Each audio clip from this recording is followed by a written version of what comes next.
Isang mapagpalang umaga sa ating lahat. A blessed Sunday to all. Munggo ang ating ulam for today. Isa yung pagkain na dito lang namin nakuha sa aming likod bahay. Tara, samahan niyo ako at ipakita ko sa inyo kung ano nga ba ang itsura ng munggo na ito pag hindi pa siya naluto. Ayan.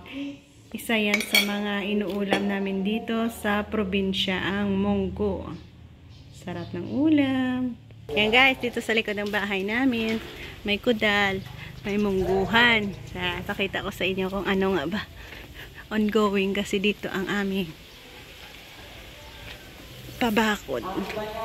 Ayan, so yan ay may bakod na. And then ipakita ko sa inyo kung saan galing ang munggo. Tayo sa medyo hindi maano.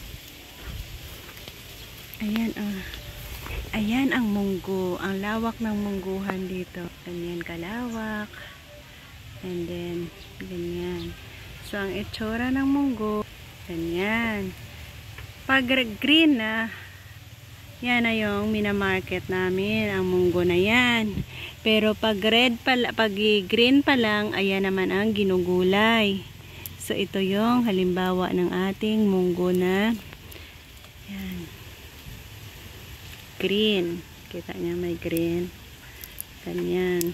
Tapos, ang ginugulay naman ay saglit. So, ganyan siya. Na. Ganyan. Pero, pag ang ginugulay namin, so, bali ganyan siya. Tinatanggal namin yan at pwede na yan gulayin. Mga ganyan. So, isa yan sa masarap na pagkain namin dito sa probinsya. Ang munggo. Yan, meron tayong malawak na mungguhan dito sa likod ng bahay. So, yan ang aming likuran ng bahay.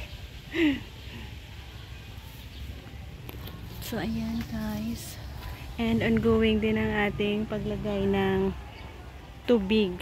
Dahil sa meron tayo dito mga area na direct na lang nating gawing sprinkle ang ating pagdilig.